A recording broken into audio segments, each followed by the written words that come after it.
Puji nama Tuhan. Shalom Bapak Ibu Saudara. Boleh lambaikan tanganmu? Shalom. Sekali lagi shalom Bapak Ibu Saudara. Shalom. Puji nama Tuhan, percaya Tuhan Yesus baik dalam setiap langkah hidup kita. Katakan amin. Sama-sama kita bangkit berdiri sebelum kita memulai ibadah. Pada siang hari ini kita sama-sama membacakan arti Pentakosta ketiga.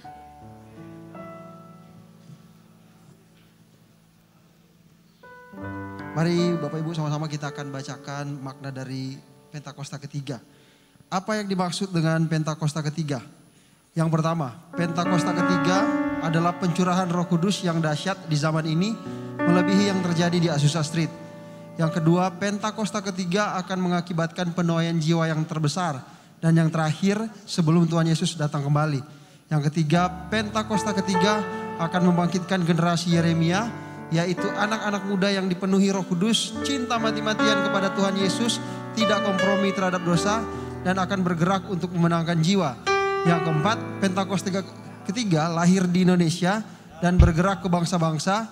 Gerakan ini dari timur ke barat dan akan kembali ke Yerusalem. Yang kelima, sama-sama dengan keras, 1, 2, 3. Pentakosta ketiga akan memberikan kuasa untuk menyelesaikan amanat agung. Dan setelah itu Tuhan Yesus datang kembali. Tuhan Yesus berkati. Puji nama Tuhan. Silakan duduk Bapak Ibu Saudara, sama-sama kita siapkan hati untuk masuk ke dalam ibadah raya siang hari ini.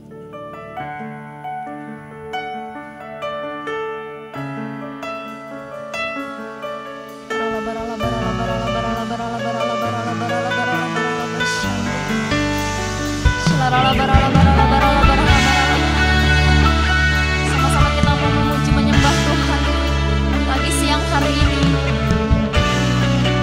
Kita angkat puji-pujian kita.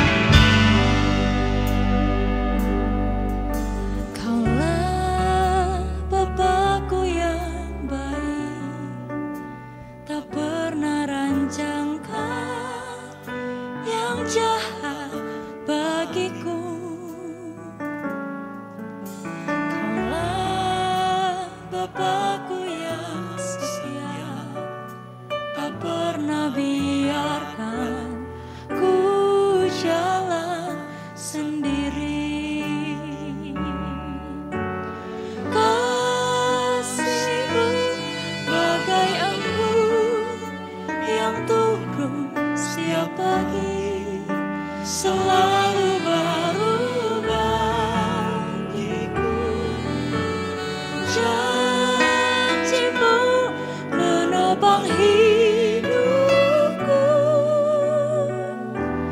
Ku percaya padamu, Kau Bapa yang baik.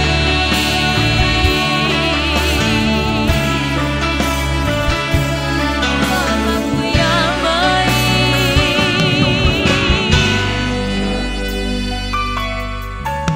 Kaulah Bapakku yang baik, tak pernah rancangkan yang jahat bagiku.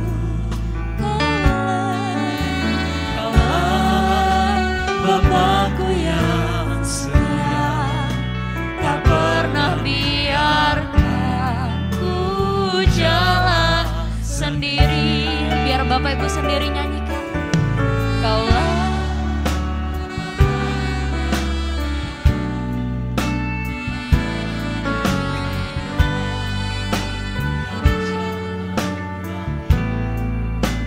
dengan imanmu nyanyikan pujian ini.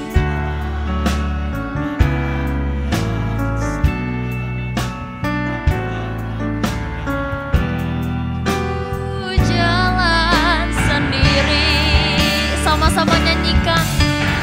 Kasih-Mu bagai embun yang turun setiap pagi, selalu baru bagiku.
Sama-sama kita bangkit berdiri.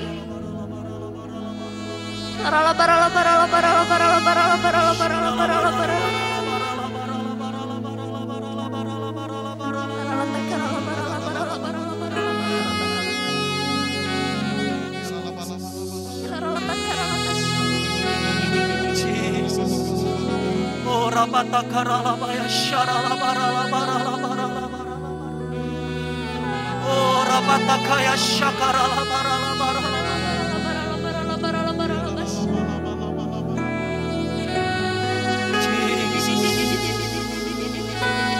Oh, rabaralabaya sharalabar.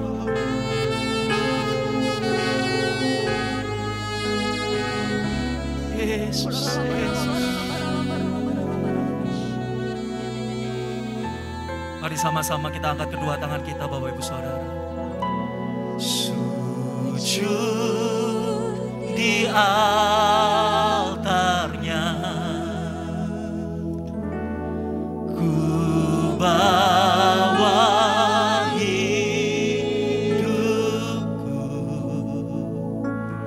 ku terima anugerahnya, ya ampuniku dan bebaskanku. Dia ubah hidupku, barui hatiku, sesuatu terjadi saat datang di altar.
sorai. Haleluya. Yang percaya hidupnya diberkati berlimpah-limpah, yang memuliakan Tuhan sepanjang hidupnya, sama-sama berikan tepuk tangan yang terbaik bagi Tuhan kita. Kami mau menari, kami mau menyanyi, kami mau melompat bagimu Tuhan.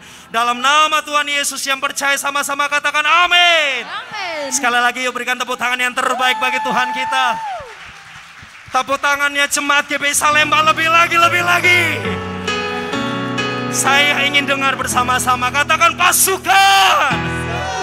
3, 2, 1. Janganlah hendaknya kerajinanmu kendor. Biarlah rohmu menyala-nyala dan layanilah Tuhan. Tepuk tangan bagi Tuhan kita yang dahsyat. Haleluya. Ayo tepuk tangan lebih lagi bagi Tuhan kita. Hey.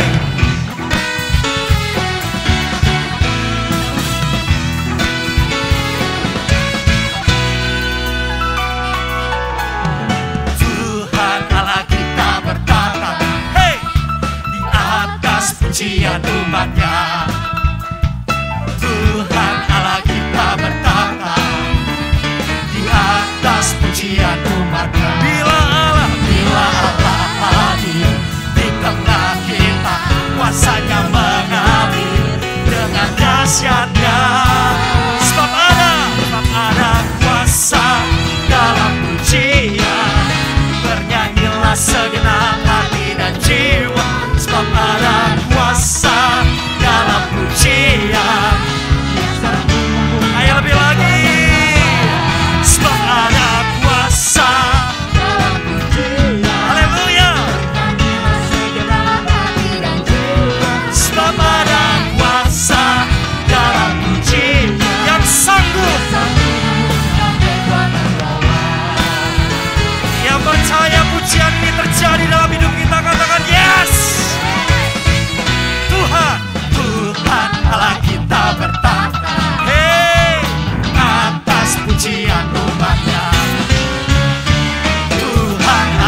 sepanjang sejarah manusia, tak ada yang sanggup menyangkali Kau Alfa Omega, Tuhanku luar biasa.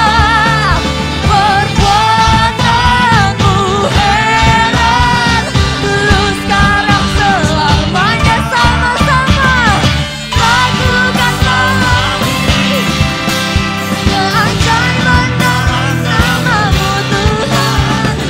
Nyatakanlah lagi kemuliaan-Mu atas hidupku. Hidupku penuh mujizat.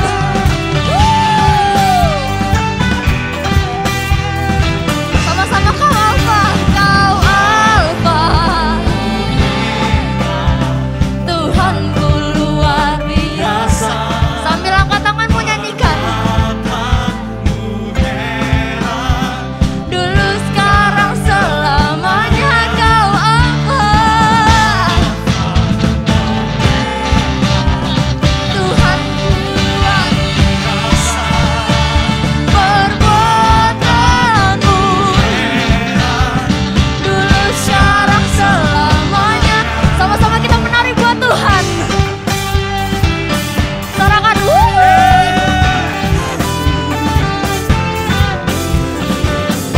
Kau Tuhan kami yang luar biasa, dulu sekarang selamanya. Sama-sama nyanyikan.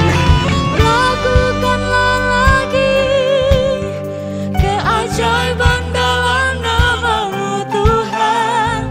Nyatakanlah lagi kemuliaan-Mu atas hidupku. Lakukanlah lagi keajaiban dalam nama-Mu Tuhan. Nyatakanlah lagi kemuliaan-Mu atas hidupku. Dengan iman hidupku penuh mujizat. Sambil kepalkan tangan ke udara, katakan hidupku penuh mujizat. Sama-sama hidupku penuh mujizat.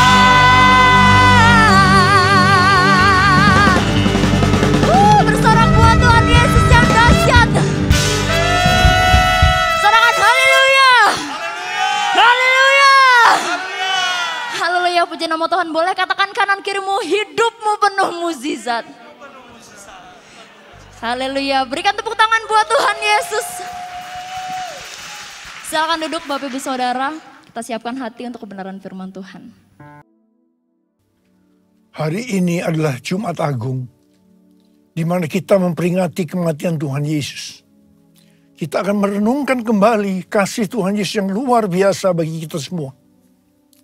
Saya tidak tahu keadaan saudara hari-hari ini, tetapi saya akan mengatakan sesuatu, bahwa apapun masalah yang kita alami hari-hari ini, ketahuilah bahwa Tuhan Yesus sangat-sangat mengasihi kita semua. Karena itu Tuhan Yesus menghendaki agar kita berbicara seperti Roma 8 ayat 28 yang berkata, kita tahu sekarang bahwa Allah turut bekerja dalam segala sesuatu, baik enak maupun tidak enak, untuk mendatangkan kebaikan bagi mereka yang mengasihi Dia, yaitu bagi mereka yang terpanggil sesuai dengan rencana Allah. Yohanes 3 ayat 16 berkata, karena begitu besar kasih Allah akan dunia ini, sehingga Ia telah mengaruniakan anaknya yang tunggal, supaya setiap orang yang percaya kepadanya tidak binasa, melainkan beroleh hidup yang kekal.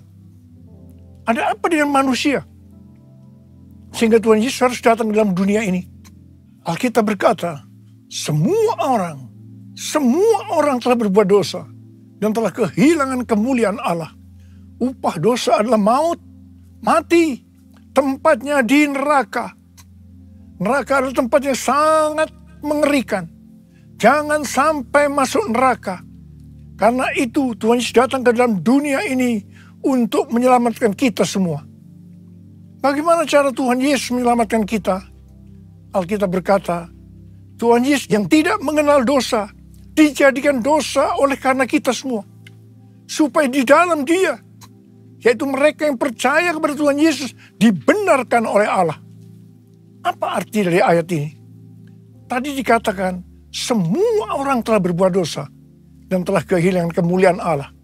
Upah dosa ialah maut, mati. Jadi Tuhan Yesus harus mati menggantikan saudara dan saya. Kalau kita melihat cara mati Tuhan Yesus, saya katakan sangat-sangat tidak manusiawi. Alkitab menuliskan ada 10 tahap penderitaan Tuhan Yesus dari Taman Getsemani sampai Golgota. Sangat mengerikan. Tahap yang pertama, ketika berada di Taman Getsemani, Tuhan Yesus berdoa kepada Bapa dalam keadaan ketakutan. Sampai peluhnya seperti tetes-tetes darah yang jatuh ke tanah. Pada saat itu, seorang malaikat turun untuk menguatkan Tuhan Yesus.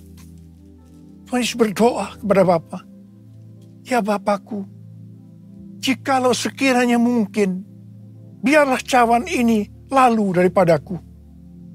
Tetapi jangan seperti yang ku kehendaki, melainkan seperti yang kau kehendaki." Di sini Tuhan Yesus mengajar kepada kita bahwa di dalam doa kita boleh menawar, tetapi jangan memaksakan kehendak. Bagi yang sekarang dalam keadaan ketakutan, kita harus ingat bahwa Tuhan Yesus pernah mengalami ketakutan untuk menebus dosa kita semua. Karena itu datanglah kepada Tuhan Yesus. Dia pasti mampu dan mau menolong kita semua. Tahap yang kedua, Tuhan Yesus ditangkap. Dia dituduh dengan bermacam-macam tuduhan. Diludahi, mukanya ditinju, dipukul. Tetapi Tuhan Yesus tidak membalas. Di sini Tuhan Yesus mempraktikkan apa yang diajarkannya kepada kita. Agar kita mengasihi dan berdoa bagi orang-orang yang membenci kita. Mengutuk kita, mencaci maki kita. Jikalau kita hanya mengasihi orang-orang yang mengasihi kita, apa jasa kita? Karena orang-orang berdosa pun juga mengasihi orang-orang yang mengasihi mereka. Tahap yang ketiga, Tuhan Yesus dibelenggu untuk diadili. Waktu Tuhan Yesus diadili oleh Pilatus, ternyata tidak didapati kesalahan yang membuat Tuhan Yesus harus dihukum mati. Sementara itu orang-orang Yahudi terus berteriak-teriak supaya Tuhan Yesus dihukum mati. Salibkan dia! Salibkan dia! Akhirnya Pilatus menyerahkan Tuhan Yesus untuk disalibkan. Tahap yang keempat, Tuhan Yesus dicambuk. Proses awal dari penyaliban, jubah Tuhan Yesus dibuka dan dihukum cambuk. Dua algojo bergantian menghunjamkan cambuk ke punggung Tuhan Yesus. Ujung cambuk itu terbuat dari potongan tulang dan potongan besi. Tiap kali cambuk itu dihunjamkan ke tubuh Tuhan Yesus, itu menimbulkan luka yang dalam. Tuhan Yesus berteriak-teriak kesakitan. Darah Tuhan Yesus bercucuran. Tuhan Yesus bermandikan darah. Tahap yang kelima, kepala Tuhan Yesus diberi mahkota duri. Duri ditancapkan di kepala Tuhan Yesus dengan cara dipukul. Sakitnya luar biasa. Darah bercucuran. Tahap yang keenam, Tuhan Yesus memikul salib. Dalam keadaan kesakitan, berlumuran darah, ditambah semalam Tuhan Yesus tidak tidur. Tuhan Yesus harus memikul salibnya. Tuhan Yesus jatuh bangun karena tidak kuat. Maka Simon dari Kirene disuruh menggantikannya. Tahap yang ketujuh, tangan dan kaki Tuhan Yesus dipaku. Sakitnya luar biasa. Sakitnya luar biasa. Darah bercucuran. Tahap yang ke-8, Tuhan Yesus digantung di atas kayu salib. Pada saat itu, Tuhan Yesus menderita secara lahir maupun batin. Secara lahir, dia merasakan sakit yang luar biasa di sekujur tubuhnya. Dan juga merasa sesak karena ada cairan di menekan jantungnya. Secara batin, Tuhan Yesus menderita Karena Tuhan Yesus melihat semua orang yang lalu lalang menghujat dia. Ahli-ahli Taurat, tua-tua, imam-imam menghujat dia. Bahkan salah satu penjahat di sebelahnya juga ikut menghujat. Tahap yang ke-9. Tuhan Yesus merasa ditinggalkan oleh Bapa. Sekitar jam 12 siang sampai jam 3 petang. Tiba-tiba langit di sekitar Golgota menjadi gelap. Tuhan Yesus gelisah. Dan dia berteriak, Eli, Eli, lama sabachthani. Allahku, Allahku, mengapa engkau meninggalkan aku? Tuhan Yesus merasa ditinggalkan oleh Bapa. Orang yang berdosa pada hakikatnya dipisahkan dari Bapa. Jadi untuk menebus orang yang berdosa, maka Tuhan Yesus harus merasakan ditinggalkan oleh Bapa. Dipisahkan dari Bapa. Saya percaya ini adalah puncak penderitaan Tuhan Yesus. Penderitaan lainnya tidak ada artinya dibandingkan merasa ditinggalkan oleh Bapa. Bagi saya pribadi, kalau saya tidak bisa merasakan hadirat Tuhan, itu adalah hal yang paling berat dalam hidup saya.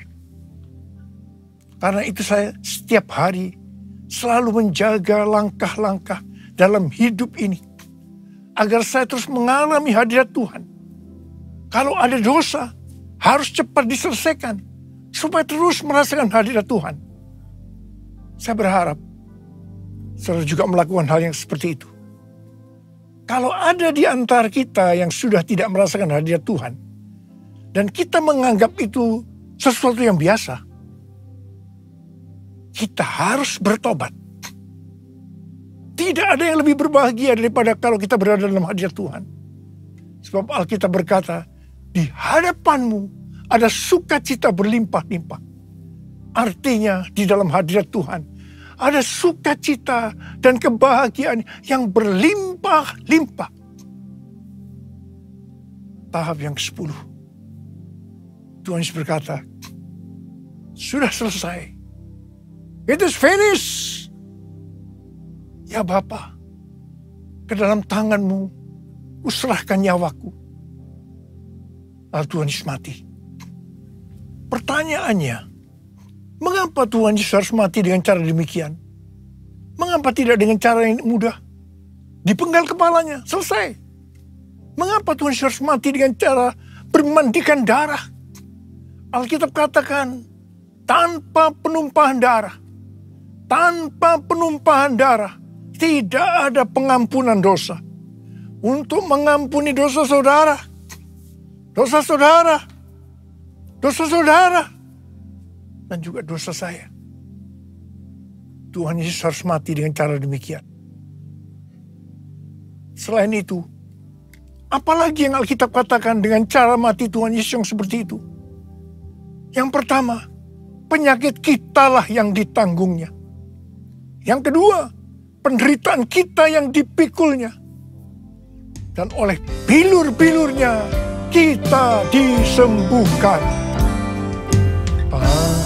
Terukur kasih-Mu Yesus, Kau telah mati gantikan diriku.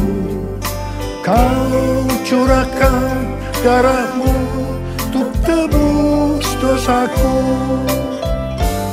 Layaklah Kau Tuhan dipuji dan disembah dengan segenap hatiku. Layaklah Kau Tuhan dipuji dan disembah dengan segenap jiwa ragaku. Dengan segenap jiwa ragaku. Dengan segenap jiwa ragaku. Tuhan Yesus mati karena dosa-dosa kita. Dia dikuburkan. Tetapi pada hari yang ketiga, Dia dibangkitkan. Haleluya! Tuhan Yesus tidak selamanya mati. Tetapi pada hari yang ketiga, Tuhan Yesus dibangkitkan.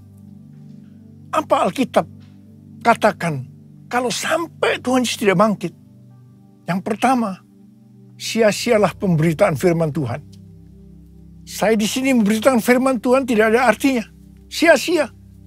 Tapi puji Tuhan, Tuhan Yesus hidup, Tuhan Yesus bangkit, pemberitaan firman Tuhan menjadi tidak sia-sia. Hal yang kedua, kalau sampai Tuhan Yesus tidak bangkit, sia-sialah kepercayaan kita. Dan kita akan tetap mati dalam dosa-dosa kita. Demikian juga dengan orang-orang yang mati dalam Tuhan. Mereka akan tetap binasa. Tapi puji Tuhan, Tuhan Yesus bangkit. Kita tidak akan mati di dalam dosa-dosa kita. Tetapi kita akan bersama-sama dengan Tuhan Yesus selama-lamanya. Haleluya. Hal yang ketiga, kalau sampai Tuhan Yesus tidak bangkit, kita adalah orang-orang yang paling malang dari segala manusia. Tetapi puji Tuhan, Tuhan Yesus bangkit. Kita bukan orang-orang yang paling malang, tetapi justru orang-orang yang paling beruntung dari segala manusia. Ada berapa banyak orang-orang yang beruntung, paling beruntung dari segala manusia? Coba yang kata. Sebab dia hidup, ada hari esok. Sebab dia hidup, ku tak gentar. Karena ku tahu dia pegang hari esok. Hidup jadi berarti sebab dia hidup. Hidup jadi berarti sebab dia hidup. Hidup jadi berarti sebab Yesus hidup. Karena Tuhan Yesus hidup, maka ada hari esok. Karena Tuhan Yesus yang pegang hari esok saudara dan saya, dia hidup. Dia berkata kepada kita semua, jangan kamu khawatir. Jangan kamu khawatir. Apa yang akan kamu makan? Apa yang akan kamu minum? Apa yang akan kamu pakai? Semua itu dicari oleh bangsa-bangsa yang tidak mengenal Allah. Tetapi Bapamu di sorga tahu. Kamu memerlukan semuanya itu. Karena itu, carilah dulu kerajaan Allah dan kebenarannya. Maka semuanya, apa yang sudah butuhkan, akan ditambahkan kepadamu. Yang percaya katakan amin. Karena Tuhan Yesus hidup, maka mujizat-mujizat yang dilakukan oleh Tuhan Yesus masih ada sampai dengan hari ini. Orang buta melihat, orang lumpuh berjalan, orang tuli mendengar, orang mati dibangkitkan, orang kusta menjadi tahir, dan kepada orang-orang miskin diberitakan kabar baik. Karena Tuhan Yesus hidup, kita melihat Pentakosta ketiga sedang digenapi, di mana melalui semua peristiwa yang terjadi saat ini, penuaian jiwa yang terbesar dan yang terakhir sebelum Tuhan Yesus datang kembali terjadi.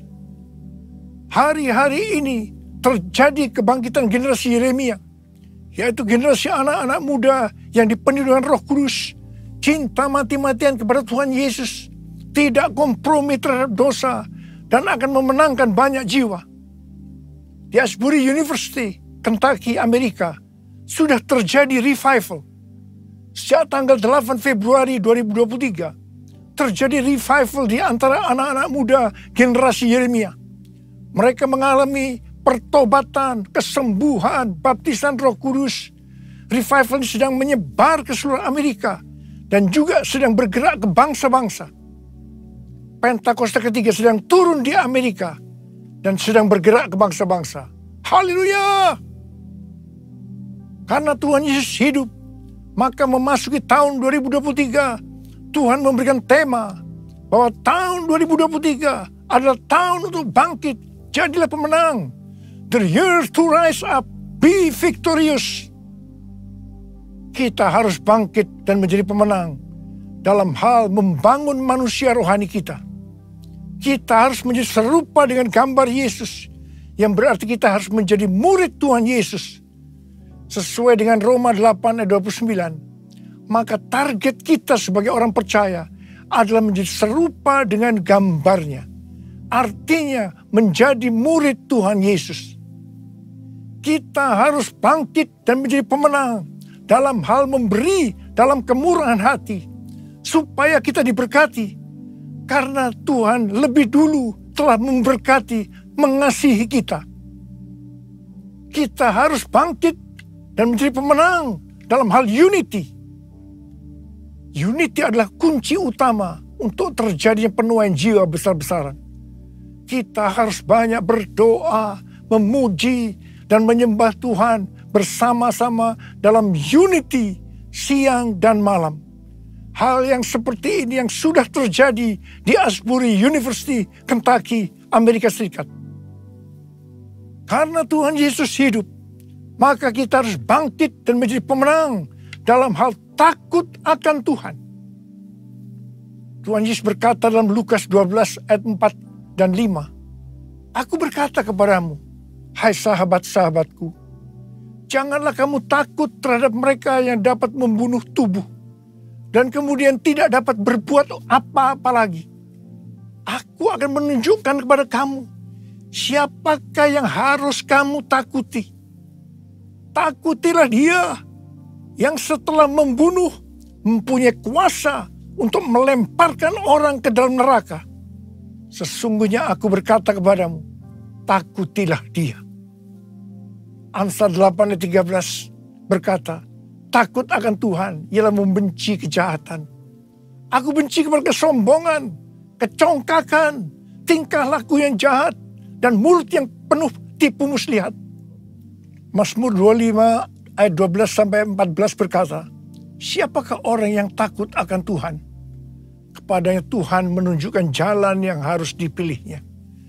Orang itu sendiri akan menetap dalam kebahagiaan, dan anak cucunya akan mewarisi bumi. Tuhan bergaul karib dengan orang yang takut akan Dia, dan perjanjiannya diberitahukannya kepada mereka. Haleluya! Sekali lagi, saya mau katakan kepada kita semua, bahwa kita harus takut akan Tuhan. Jumat Agung mengingatkan kita, bahwa Tuhan terlebih dahulu mengasihi kita semua. Karena itu kita harus mengasihi Dia. Nothing can tear me away from your love, Lord. Nothing can separate your heart from mine. Nothing can tear me away from your love, Lord. I am yours. I am yours. And I love you. Jesus, I love you. Yes, I love you. Because you first loved me. And I love you. Jesus, I love you. Yes, I love you, because you first loved me. Because you first loved me. Because you first loved me. Because you first loved me. Mari angkat tangan kita di hadapan Tuhan, sembah Dia. Mari kita berbahasa roh sama-sama. Yang belum berbahasa roh jangan diam. Katakan haleluya, haleluya, haleluya, haleluya. Oh, ya Aba, ya Aba, ya Aba, ya Aba, ya Aba. Betapa baiknya Engkau ya Aba, ya Aba, ya Aba. Oh Tuhan, terima kasih. Terima kasih Tuhan. Terima kasih pada Jumat Agung ini untuk mengingatkan kembali kepada kami bahwa Engkau terlebih dahulu mengasihi kami semua ya Aba. Engkau yang mengasihi kami terlebih dahulu. Engkau menghendaki, meminta kami mengasihi Tuhan dengan segenap hati, dengan segenap jiwa, dan dengan segenap kekuatan. Itu yang akan kami lakukan, ya Aba. Ya Aba, ya Aba, terima kasih, terima kasih, terima kasih. Ora la bakira la bara, ora la bara bara bara bara bara bara bara, ora la bara bara bara bara bara, ora la bara bara. Because you first loved me, because you first loved me, because you first loved me.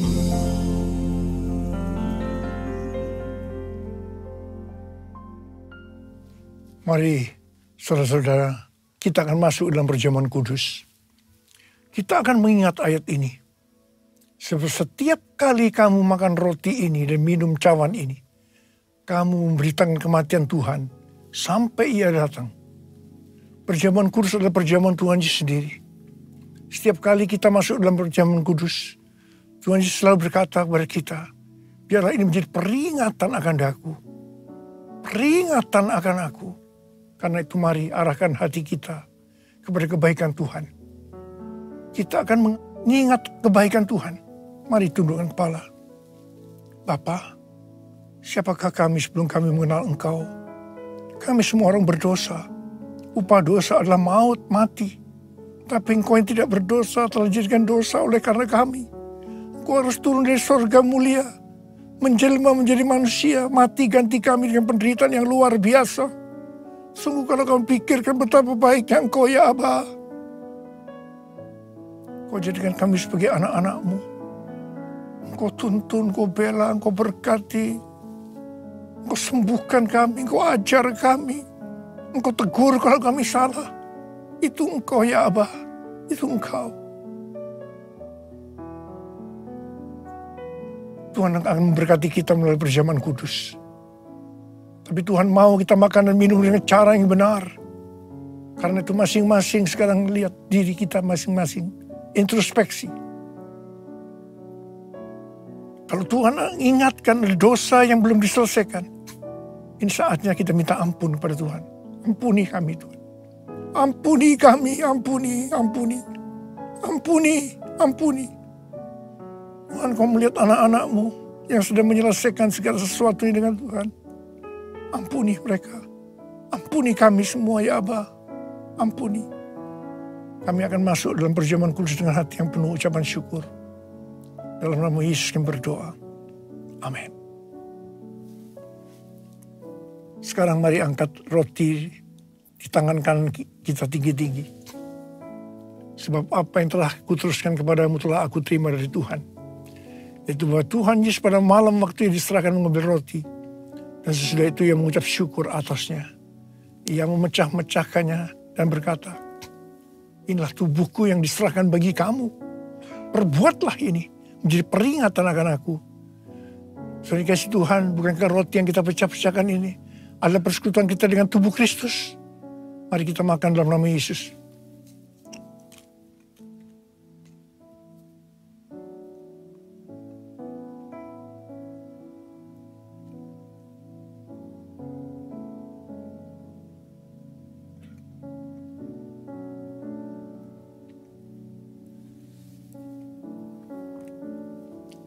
Sekarang mari angkat cawan di tangan kita tinggi-tinggi. Mungkin juga mengambil cawan sesudah makan lalu berkata, cawan ini adalah perjanjian baru yang dimeteraikan oleh darahku. Perbuatlah ini setiap kali kamu meminumnya menjadi peringatan akan aku. Saudara kasih Tuhan, bukan cawan pengucapan syukur. Yang atasnya kita ucapkan syukur adalah persekutuan kita dengan darah Yesus. Mari kita minum dalam nama Yesus.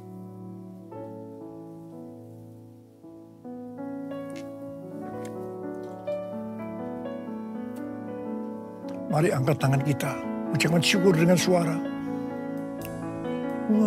Tuhan, terima kasih. Terima kasih ya Tuhan. Terima kasih ya Tuhan. Terima kasih, terima kasih. Oh, terima kasih. Terima kasih, terima kasih. Terima kasih, terima kasih. Terima kasih. Saya mau berdoa bagi saudara yang sedang sakit. Angkat tangan. Saya berdoa. Tuhan, Kau melihat tangan-tangan yang terangkat. Mereka sakit. Mereka membutuhkan kesembuhan. Terima kasih, Kau jamah mereka, jamah. Sembuh dalam nama Yesus, sembuh dalam nama Yesus, sembuh dalam nama Yesus. Sembuh. Oh Rabba, curahkan pengurapan-Mu buat kami semua, Bapa.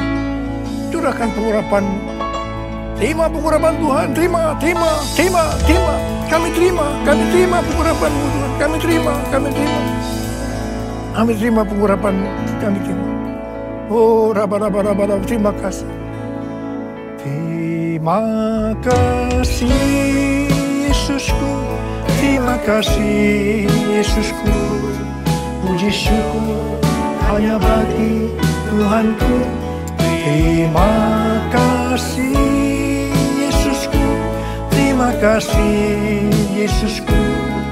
Puji syukur hanya bagi Tuhanku. Terima kasih Yesusku, terima kasih Yesusku. Puji syukur hanya bagi Tuhanku. Terima kasih Yesusku, terima kasih Yesusku. Puji syukur hanya bagi Tuhanku. Puji syukur hanya bagi Tuhanku. Puji syukur hanya bagi Tuhanku.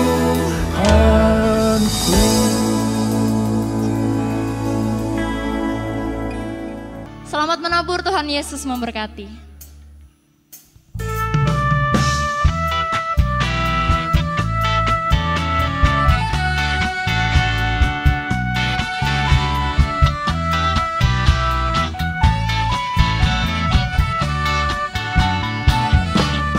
Begitu besar kasih Allah pada kita. Diberkatilah anak cucu kita di mana-mana.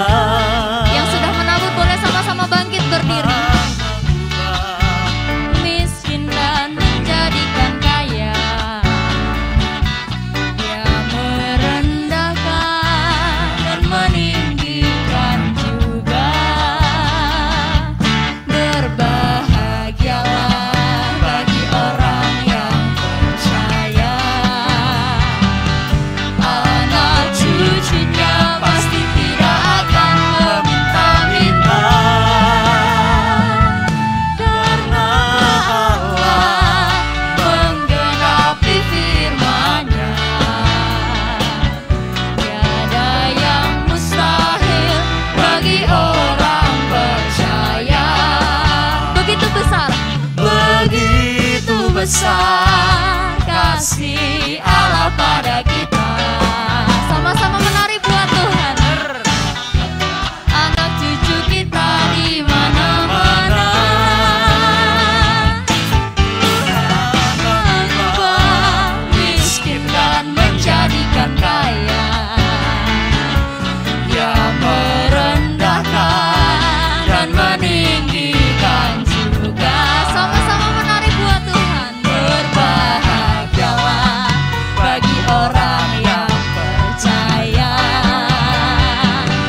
Anak cucunya pasti tidak akan meminta-minta. Karena Allah menggenapi firman-Nya. Tiada yang mustahil bagi orang percaya. Sambil angkat tanganmu. Tiada yang mustahil bagi orang percaya. Dengan segenap imanmu. Tiada yang mustahil bagi orang percaya. Terimalah berkat Tuhan. Kasih karunia berlimpah-limpah daripada Allah Bapa dalam anak yang tunggal Yesus Kristus. Persekutuan yang manis dengan Roh Kudus menyertai saudara sekalian mulai hari ini. sampai Tuhan Yesus datang menjemput kita di awan-awan dan bahkan sampai selama-lamanya. Yang percaya bersama-sama katakan, amin.